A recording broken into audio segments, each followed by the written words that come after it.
aumentar la oxigenación de ellos va a ser el aumentar el flujo del ECMO. En este caso, en ECMO arterial, si aumentamos el flujo, aumentamos oxigenación en estos pacientes hasta cierto punto. Si el flujo es muy alto, pues ya saben, el paso de la sangre por la membrana va a ser muy cortico y no va a permitir una buena oxigenación. Disminución del flujo pulmonar, disminución del consumo de oxígeno. Una saturación venosa necesita mucho más alta. Lo que yo decía que si esta es muy bajita, pues lógicamente la membrana no va a ser tan eficiente y le va a subir tanto como nosotros queremos. Y el mejor indicador de que el soporte cardíaco que estamos dando es adecuado es una saturación venosa mezclada óptima, o sea, por encima de 70. Este es un circuito básico de ECMO arterial. Aquí tenemos, esta es una cánula colocada en la yugular, créanme que está en la yugular. Viene la centrífuga, esa centrífuga pasa al oxigenador. Aquí está un sensor de flujo que nos dice qué tanto flujo está dando el paciente, y la sangre retorna aquí por la carótida y es colocada aquí, en este punto.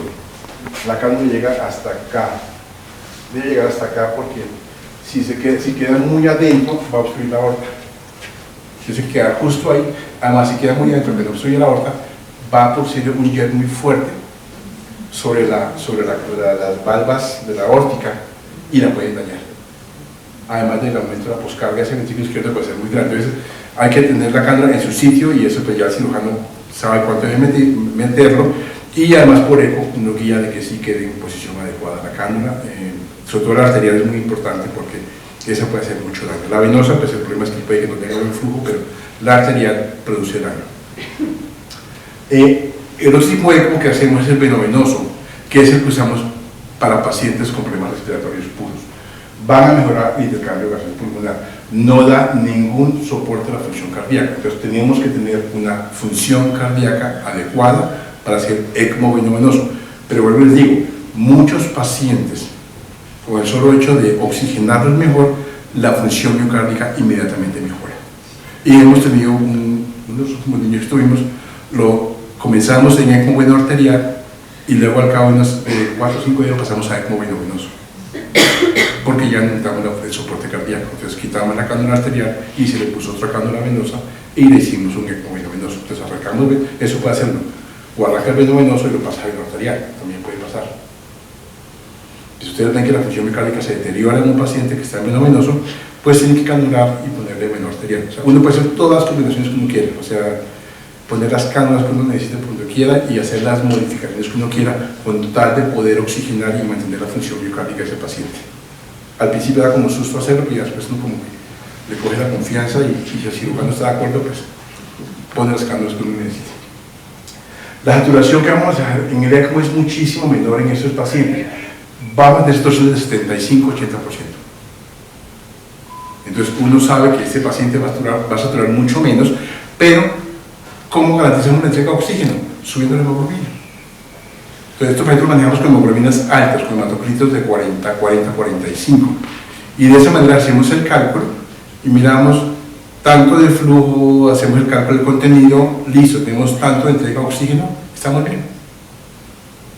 Porque por mucho que le aumentemos el flujo a la máquina, eso no va a mejorar la entrega de oxígeno en los tejidos.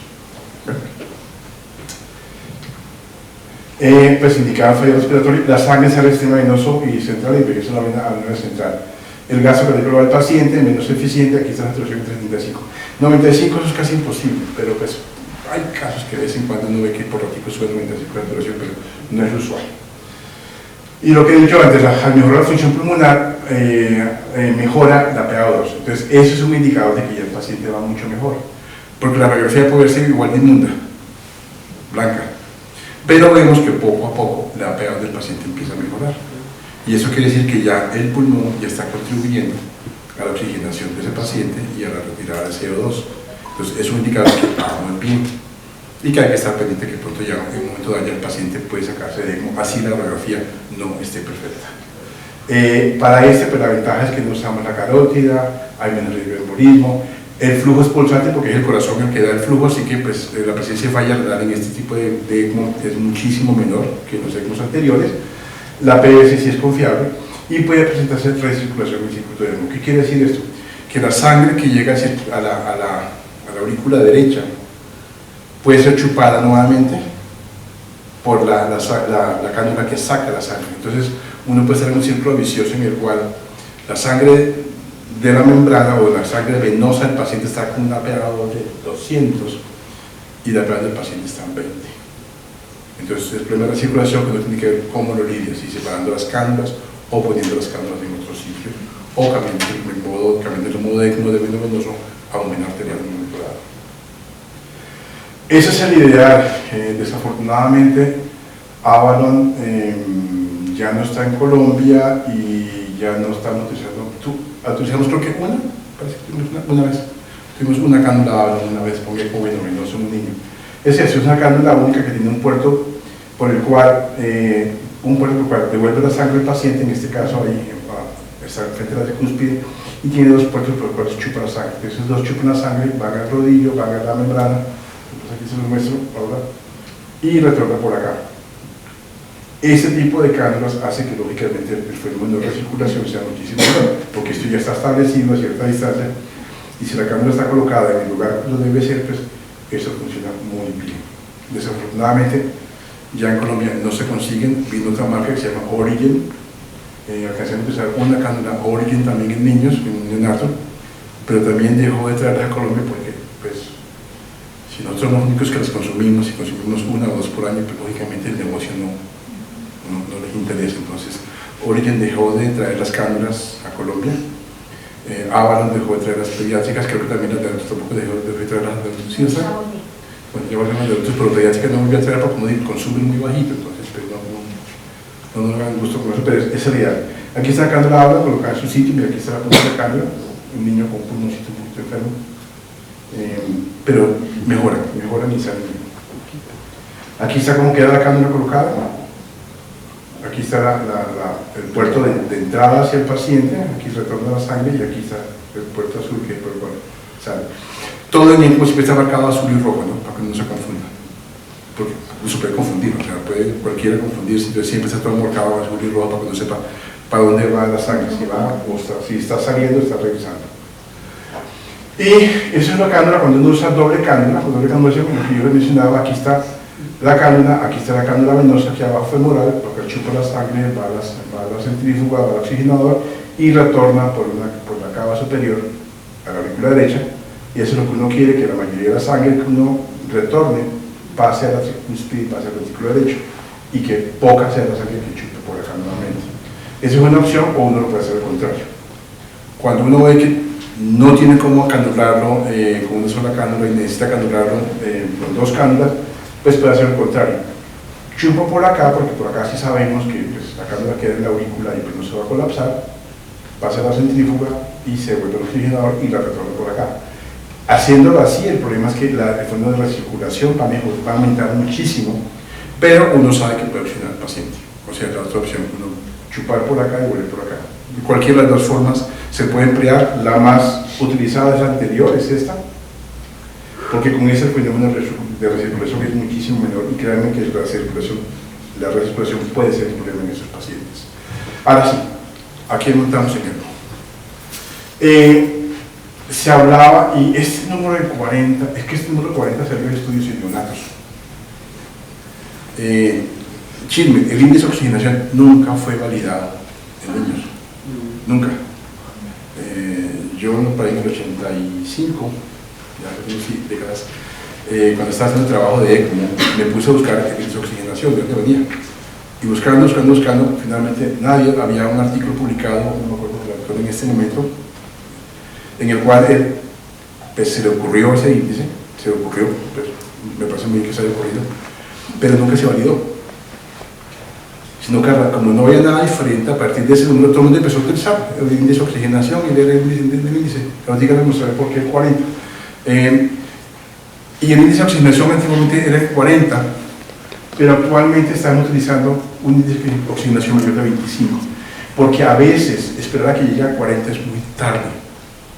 A veces ya la lesión pulmonar es muy grave para que llegue a 40, entonces en este momento está bajando a 25, y a unos trabajos hechos para el año 2000, 2002, 2010, ya está hablando de 33 como índice de oxigenación, pero en este momento estamos en 25, porque se prefiere montar más rápidamente el paciente si son ECMOs mucho más corticos que si montamos un paciente 40, y las secuelas pulmonares son muchísimo menores. El gradiente arterial en ese momento está en niños, está mayor de 470. Más de 470 tiene un 81% de mortalidad. Hay un trabajo grande que demostró eso, que si uno tiene un gradiente arterial más de 400, por lo menos 4 o 6 horas, la mortalidad puede llegar al 81%. Una PA2 sobre FIO2 menor de 80, una FIO2 mayor de 90 por más de 3 horas, también indicación de ECMO, una PA2 de 45 por más de 4 horas, una FIO2 mayor de 0.80 horas de 4 o 6 horas, y lo más importante, deterioro agudo. Si no, que el sistema va para abajo, es mejor llamar si tienen cómo llamar para que vengan a cambiar al paciente o remitirlo para un sitio en el cual tengan la posibilidad de hacer ECMO. O sea, no esperar a que cumpla todos los demás criterios, sino se ven los que va para abajo. Lo recibí a las 7 de la mañana y, no sé, oxigenaba X y a las 12 del día está oxigenando muchísimo menos, a pesar de todo lo que yo he hecho. Porque es eso, o sea, no es que estemos pensando que el que está manejando PET no sabe cómo hacerlo, no, lo sabe hacer muy bien. Pero hay casos en los cuales no importa lo que uno haga, el pulmón va para atrás. Entonces es mejor deterioro agudo, pensar rápidamente que debe ser enviado a un centro para ECMO o que vengan a anular al paciente donde esté y de pronto disminuir la mortalidad. Más índices, PA menor de 40, lo que ya había hablado antes. Una presión positiva extendida de respiración mayor de 8 por más de 12 horas, con pH de 7.28, una presión pico más de 40 centímetros de agua de forma sostenida o un síndrome de escape de aire. Esos neumotores que se producen a veces por presiones muy altas, pues también, mientras uno no deje el pulmón descansar, pues no van a mejorar los neumotores. Entonces, pues, es otra indicación. Pero, de verdad, no es una sola indicación, o sea, no es porque tenga ya PAF más de 40 ya, no. Es como ir sumando cositas y viendo cositas, o sea, no hay un solo indicador absoluto para esto. Y de aquí salió el de 40, porque miren, aquí tiene el de 40, y miren la mortalidad que tiene. Si tiene 40 por más de 6 horas, la mortalidad está más de un 60%. Y si está más de 48 horas, la mortalidad llega al 80%. Entonces, de ese trabajo fue que se sacó el 40 como un número mágico para discriminación, pero no queremos llegar a 40, o sea, pusimos 25, mire, con 25 6 horas tenemos una mortalidad del 40%, ya salta. Pero aún así es muchísimo menor. Entonces, lo ideal es uno poder canularlo lo más pronto que uno pueda para que ese pulmón descanse y se pueda recuperar. Exclusión. Voy a quitar estas edades solamente en general, más de 14 de rehabilitación mecánica. Es exclusión para ECMO. La mortalidad de pacientes que son sometidos en ECMO y que llevan más de 14 días de ventilación mecánica, perdón, la sobrevida es del 38% máximo. La sobrevida, si se hace antes de los 7 días, es del 73% en promedio. O sea, por eso un paciente que lleva mucho tiempo de ventilación mecánica, pues ya tal vez se le pasó su cuarto de hora. Por cada día de más de ventilación mecánica, más de 14 días, la mortalidad aumenta del 2.9%. Entonces, por eso es mejor referirlo temprano, porque ya con tanto tiempo ya uno sabe que la posibilidad de que el pulmón se recupere va a ser muy poca.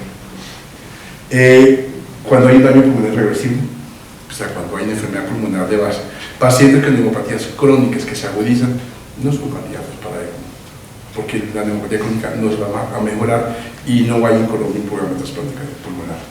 Daño neurológico severo, pobre certeza de calidad de vida, enfermedades irreversibles como terminal de glitoxida, trisomía 18. No nos van a llamar por una trisomía 18 para notar en el, no lo vamos a notar. Inmunosupresión severa, ¿por qué? Porque resulta que esos pacientes al notar en ECMO se inmunosuprimen y tienen un riesgo altísimo de infección. Entonces, si montamos inmunosuprimido en ECMO, pues la posibilidad que se muera un shock séptico o una sepsis es muy alta. Entonces, es un paciente que debe ser excluido, debe ser montado en ECMO. No quiero hablar.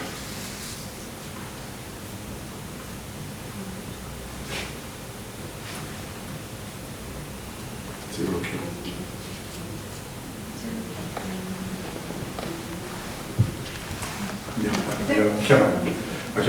En indicación del ECMO arterial están falla ventricular, falla derecha, falla izquierda, paro cardíaco, arritmias, trasplante cardíaco, coronopatía, o sea, hay una lista bastante grande. Y pues algunas causas que no sabemos pues, de causas de bajo gasto en falla cardíaca.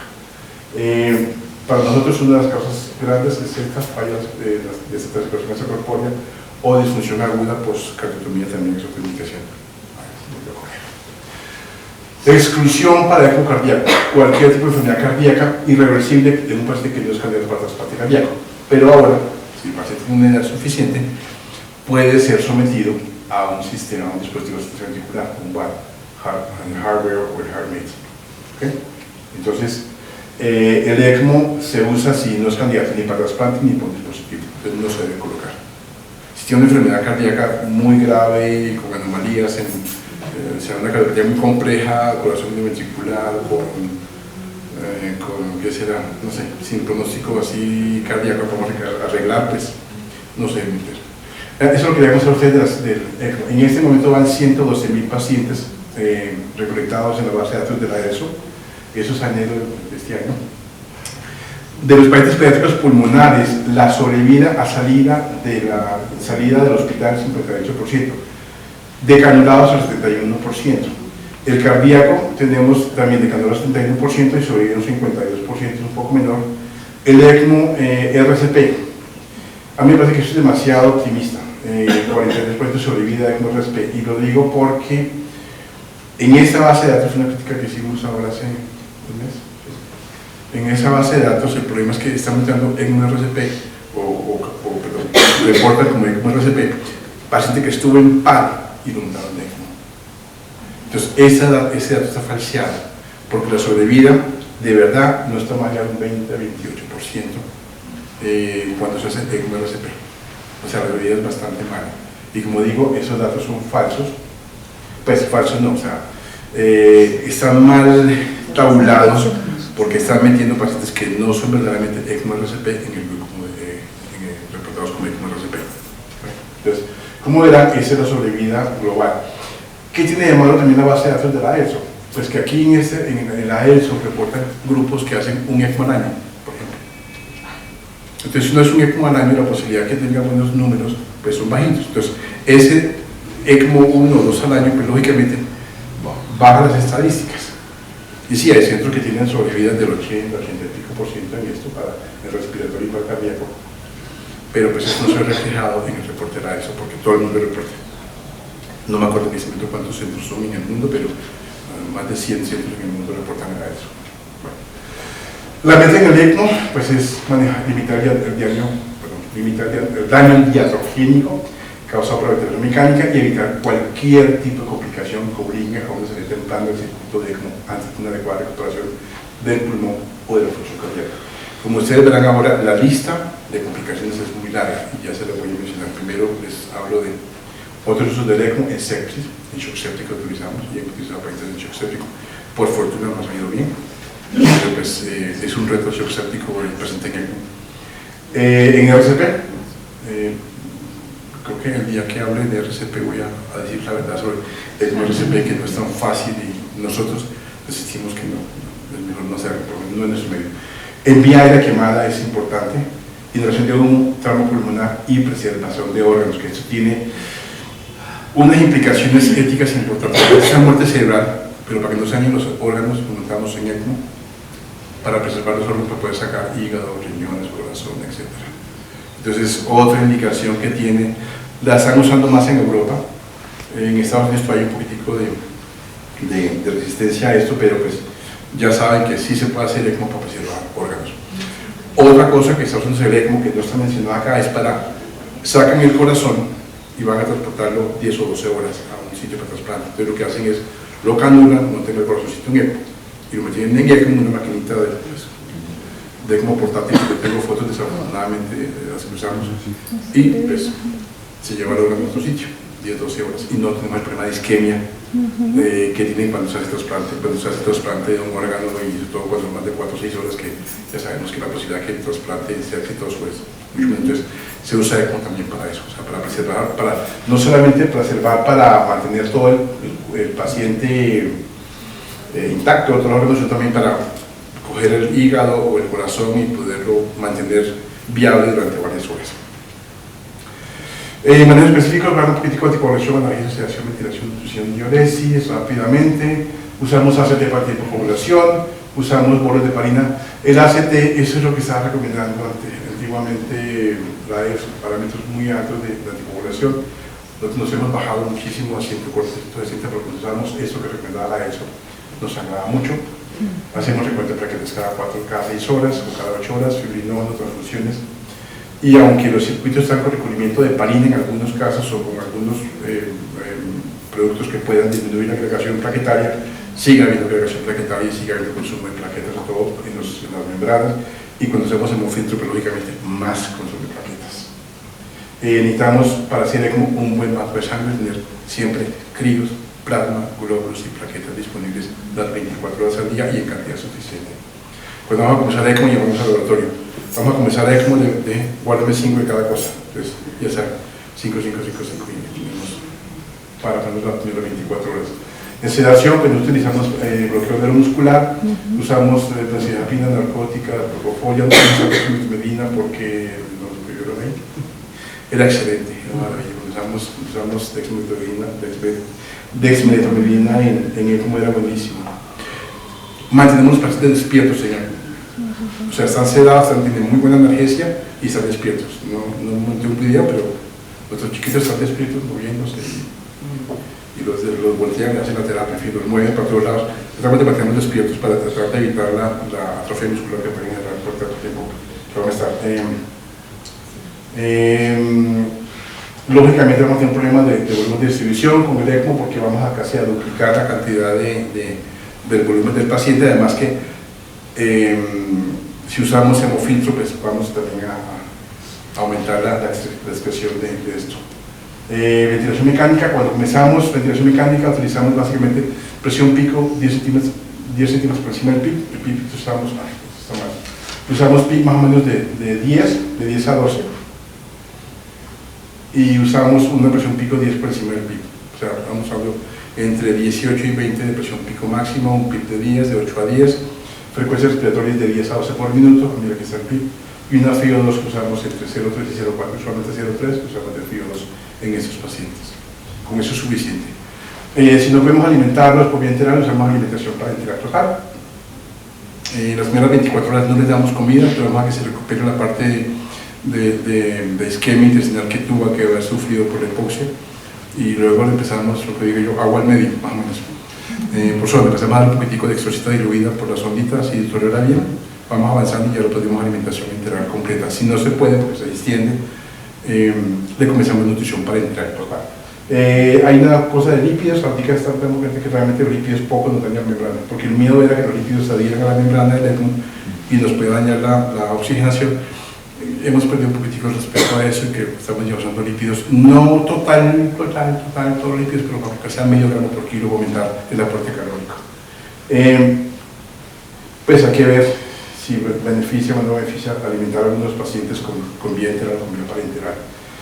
La mayoría de los pacientes tienen una sobrecarga de volumen inicialmente y tienen que utilizar furosemida. Usamos furosemida en infusión de forma rutinaria en muchos de los pacientes.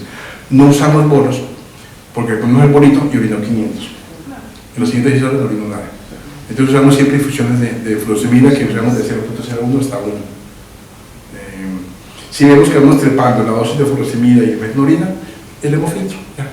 O sea, en el circuito hay como montar el hemofiltro, se monta un hemofiltro y le sacamos la cantidad de agua que necesitamos y ya, dejamos de afanarnos por el riñón. No le quitamos hay una discusión que si se quita no se quita el diurético, nosotros no lo quitamos, le damos una dosis chiquitica, aunque sea, de 0,1 kilo-hora, o 0,01, a veces son dosis mínimas, pero la dejamos para que haya algún tipo de estímulo de diuresis en estos pacientes. Hemofiltración que lo usamos con muchísima frecuencia en ECMO. Complicaciones, es que lo más grave es sangrado. Como estamos anticoagulándolo, pues puede ser sangrado. El que más le tenemos es sangrado por sistema nervioso central. O sea, si hay un sangrado importante, nos toca suspender el ECMO. Si el sangrado es muy grande, simplemente bajamos anticoagulación, ponemos ácido tranexámico y esperamos a ver qué pasa con el sangrado. O sea, suspendemos del todo la heparina. Podemos manejar al paciente sin heparina en ECMO durante un par de días, no pasa nada. Simplemente manejamos flujos un poco más altos de los anteriores. Y vemos a ver, si el sangrado no aumenta, pues listo, volvemos y seguimos. Si el sangrado aumenta, pues nos toca pensar en que tenemos que tal vez suspender el ECMO. O a veces uno puede pensar en la posibilidad de una intervención neuroquirúrgica de drenarle el hemorragia, pero usualmente lo que se hace cuando el sangrado aumenta mucho es suspender el ECMO, no importa en qué situación esté el paciente.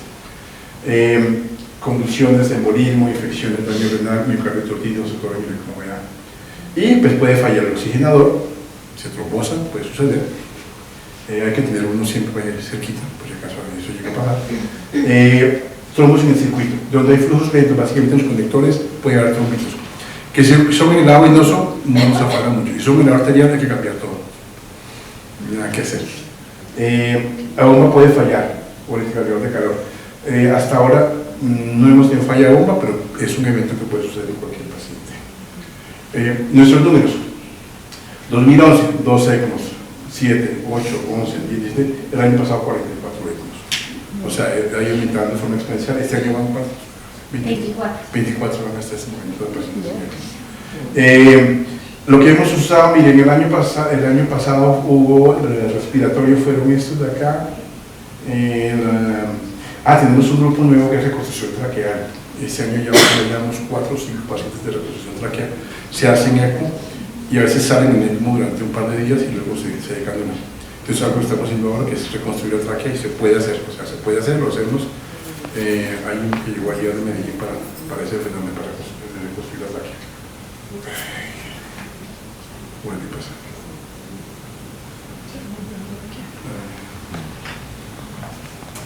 Ya. Resultados: el año pasado los 36 murieron 8. Tiene que haber cuántos. O sea, no hay nada que hacer, pero creemos que es un número bastante alto. O sea, de 44 a 36 sobrevivientes, yo pienso que es un número bastante interesante. Esos son los números nuestros hasta el año pasado. Con el paso del tiempo y mayor experiencia, hay muchísimas más indicaciones y menos contraindicaciones. Tratamos todavía siguiendo un poquitico de lo de la ELSO en muchas cosas, pero a veces nos pasamos y encontramos pacientes que tenemos todavía la duda si sí o si no. A veces nos equivocamos y escogemos mal, el paciente pues no va bien y puede fallecer. En conclusión, pues tenemos una técnica de soporte vital, de amplio uso en la población neonatal y pediátrica y los resultados son buenos. Es una buena opción para pacientes con enfermedades pulmonares y cardíacas severas. Es pues para trasplante cardíaco. Desafortunadamente en Colombia no se consiguen donantes de niños pequeños para corazón, básicamente consiguen por encima de 5 años. Bucaramanga cerró el programa de trasplante para niños pequeños, están únicamente por encima de 5 años porque dicen que no consiguen corazones, no consiguen. Entonces, ¿para qué tiene un niño montado en asistencia ventricular un buen tiempo si no se le ha conseguido un corazoncito? Pues creo que el último que hicieron fue hace como 2 años, chiquito, un niño de 6 meses, que de fortuna le salió un corazoncito, pero el problema en Colombia es que no hay donantes de niños pequeños para trasplante cardíaco. Los resultados son menores que las complicaciones. Como ustedes verán, las complicaciones no son tan importantes. Todo paciente tenga como sangre, la idea es que el sangrado no sea importante. Entonces, hemos tenido solo un paciente, o 2 tal vez, que tuvieron sangrados importantes en el sistema nervioso central, pero que venían con problemas previos de trombocitopenia que no mejoraba con nada. Entonces, pues ahí no sabemos en qué tanto influyó el ECMO. Para pacientes muy críticos existe la posibilidad de transporte en ECMO. O sea, podemos transportar. A veces, pues. Y eso es me puede escuchar. Quiero tomarle 5 minuticos a Estefanía, que es nuestra coordinadora del grupo de ECMO y transporte. Vamos a mencionar un poquitico de cómo alertarnos cuando hay un posible candidato para ECMO, para venir y canularnos. Y para venir, viene, se canula y nos llevamos. Buenos días a todos y muchas gracias por el espacio para presentarles un poco del programa que llevamos. Como lo dijo el doctor Casalet, el grupo de ECMO lleva 9 años en la institución desde que el doctor tuvo la inquietud y las ganas de montar este programa, y gracias a él pudimos viajar a Estados Unidos para empezar, y no ha sido un camino nada fácil. Para nosotros es bien importante desde el año pasado montar el programa de transporte, porque veíamos que muchos pacientes que requerían ese tipo de terapias, cuando nos llamaban era demasiado tarde, y digamos que llegaban ya a la institución sin poderlos salvar, o muchas veces morían en la institución donde nos llamaban. Entonces se creó el programa de ECMO, en el cual nos trasladamos un grupo de 7 especialistas, en los cuales está el intensivista, sea adulto o pediátrico, el cirujano cardiovascular, una instrumentadora, la perfusionista y 2 enfermeros especialistas en este tipo de terapia. Intensivista, en este caso el doctor Casaledo, el doctor Otto González, que también les dejamos los números de teléfonos de ellos para que les comenten el tipo de paciente que tienen y poder iniciar el trámite administrativo, que es en referencia y contrarreferencia. Deben ser montados directamente también por la EPS, porque para nosotros la autorización de ellos será clave para podernos trasladar, pero nosotros ya hemos hecho un acercamiento con todas las entidades para que también por el lado de referencia de nuestra institución podamos agilizar el trámite, porque esto es cuestión de horas. Un paciente no nos va a permitir más de 4 horas antes de que estemos canulándolo cuando nos lo están presentando. Una vez tenemos la autorización de la remisión, nos trasladamos en una ambulancia básica para llegar a la institución. En la institución, las 6 personas, de acuerdo del paciente como esté, solicitamos a las de cirugía o en su defecto, si no se puede trasladar, lo hacemos en la unidad y firmamos un consentimiento informado y una entrega médico-legal del paciente, porque la responsabilidad desde el momento de la canulación será parte del grupo de Shayo que nos trasladamos para la canulación. Posteriormente, cuando ya hemos canulado al paciente y lo estabilizamos, nos regresamos a la clínica Shayo con el paciente en una ambulancia medicalizada y los equipos van en la ambulancia básica que veníamos inicialmente. Entonces, pues simplemente cuando tengan pacientes que puedan cumplir con los criterios de inclusión que el doctor Casales les comentó, están los números de teléfonos de todo el grupo, 24 horas los 7 días de la semana, y nos pueden llamar para poderlos direccionar. Muchas veces cuando tenemos ciertas dudas del paciente si es candidato o no, se traslada primero el intensivista para hacer una valoración del paciente, a ver si algunas dudas puede solucionarlas para tomar la decisión de trasladarnos. Pero eso se hace en cuestión de máximo 2 horas, entonces realmente. Y a partir de hace 15 días tenemos habilitado el programa de transporte aéreo, en el cual nos vamos a trasladar a otras ciudades del país y a nivel latinoamericano para poder traer pacientes que también requieren este tipo de terapias. Hicimos un convenio con Zarpa, que es una empresa de ambulancias aéreas que está certificada para poder realizar este tipo de traslados, y haremos también pues este proyecto que buscamos también ampliar la cobertura de pacientes que requieren este tipo de terapias. Y no siendo más, muchas gracias. Doctora. Sí, yo tengo 2 preguntas. Una, ¿qué requerimientos necesitan para las salas de cirugía o para pues en relación a insumos? Pues porque cuando, eso, pues, claro que sí. Lo tienen que proveer. Nosotros traemos absolutamente todos los insumos. Okay. Traemos aproximadamente 7 maletines que traemos todo el equipo. ¿Qué podemos solicitar? Algunas cosas que de pronto pues se acaban durante el momento, o gasas o líquidos, pero en sí, en general, el equipo de sutura, el equipo para cánulas y demás, en la totalidad lo hacemos con lo que traemos de la clínica, las maletas de transporte.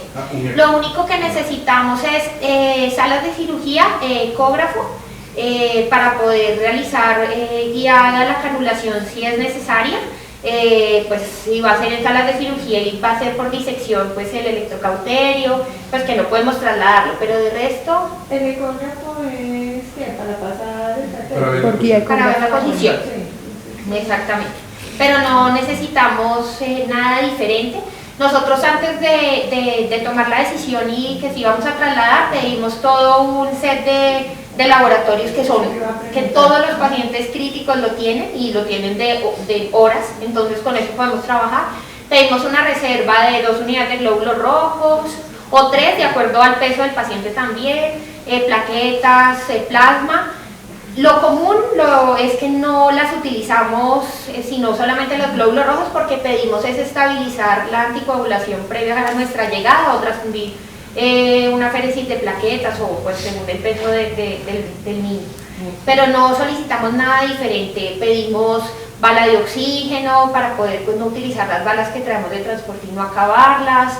Si el paciente no puede ser trasladado, pues lo vamos a hacer en la unidad, entonces pues tenemos que como correr todo lo que tenemos para poder instalar el equipo. Nuestro maletín de transporte es portátil, entonces no necesitamos mayor cosa. No sé, doctor Casales, si algo más. La unidad de ECMO, aquí tenemos uno de los pacientes que tiene tórax abierto, pediátrico.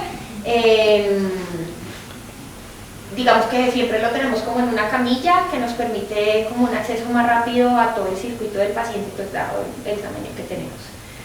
Pues como aquí pueden ver, los pacientes no los inmovilizamos, tratamos de tenerlos lo más cómodo posibles. Esas son las cánulas. Esas son las cánulas que tienen. Si es necesario pronar, pronamos, pues porque también nos sirve como terapia y pues cada vez es mucho más fácil cuando tenemos niños. Este es nuestro equipo de ECMO. Utilizamos una centrífuga que tiene la tecnología de levitación, entonces permite que el calentamiento de la sangre sea menor porque no tiene un pistón central, por ende el riesgo de hemólisis es muchísimo menor. Y pues la membrana de oxigenación, doctor Casas, sí la señalamos. Eso. Y pues el paciente se encuentra. Y este es nuestro programa que estamos dictando, porque además de esto nosotros tenemos un curso que el doctor Casalet en conjunto con el doctor Tomás se ha programado para en toda Latinoamérica. Hemos dictado charlas. Este año estuvieron en Neuquén, en Argentina, vamos para Buenos Aires, y este fue uno que dictamos en Costa Rica el año pasado.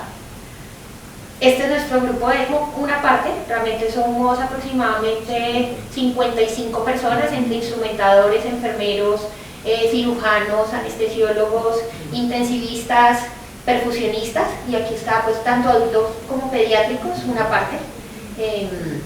Los casos que les decía el doctor Casalet, pues estas son nuestras estadísticas y lo que él hablaba un poco de lo que ha sido los últimos 2 años. El crecimiento del programa nos ha dado muy buenos resultados. Aquí vamos en las ambulancias para el grupo de transporte, pues es bastante incómodo el traslado porque somos muchos y muchas maletas, entonces nos toca acomodarnos, pero pues aquí vamos con los pacientes. Cuando llegamos a las instituciones, lo que les decía, entonces presentan el paciente, evaluamos las indicaciones, organizamos el personal y las autorizaciones con el grupo que les comentaba: cirujano, anestesiólogo, perfusionista, instrumentadora, intensivista y enfermera especialista en ECMO.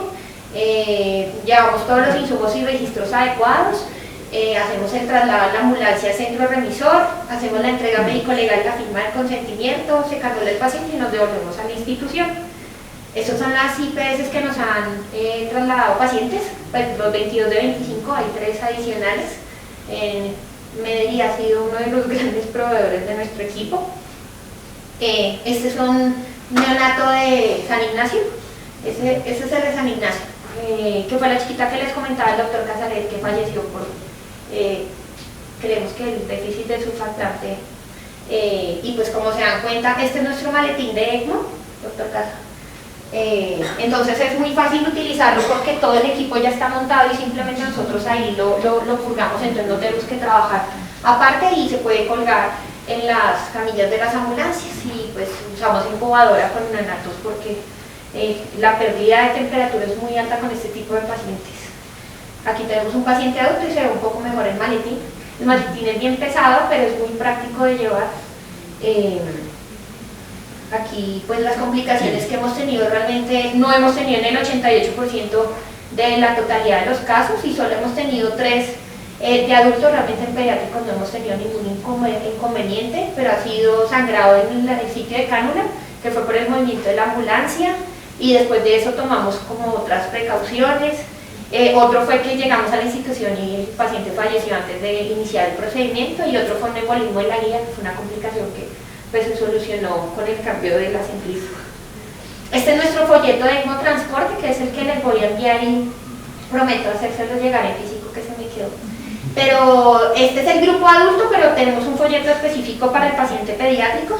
Pero pues lo que este ha sido en gran parte los pacientes, los 2 pacientes. Este fue nuestro primer chiquito que tuvimos en ECMO Transporte Díaz, que fue una neumonía de subsidio, fue el primer niño que trajimos en ECMO y pues fue exitoso.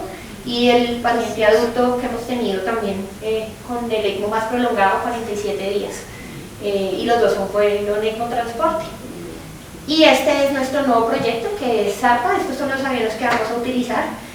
son ambulancias medicalizadas. Vamos a iniciar con la ambulancia que es charter porque cabemos las 6 personas y pues creo que no podemos irnos a improvisar en otra institución y en otra ciudad o país.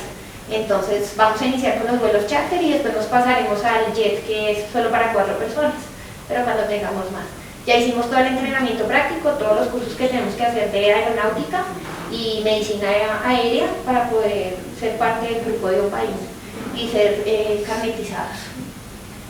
Y pues para el transporte aéreo ya tenemos como el paso a paso de cómo debe ser el trámite. Estos son los 2 aviones, el Jetstream 32 y el Learjet 45, que es el jet, pero pues tienen la posibilidad de 503 millas náuticas, o sea que podemos viajar con él hasta Curazao directo, es como lo que alcanzamos. Alcanzamos a llegar a Ecuador también con él sin necesidad de hacer escala y pues con el jet sí alcanzaríamos a llegar a Ciudad de México o Miami si era necesario. Y aquí están nuestros teléfonos. La parte de arriba es la pediátrica, el doctor Gabriel Casalet, el doctor Otto González, Patricia Salcedo como la coordinadora del programa perfusión y yo el grupo de enfermería.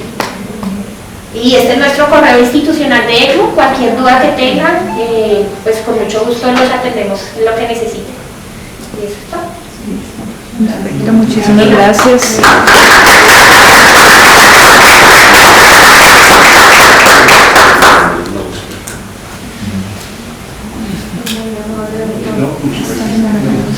No.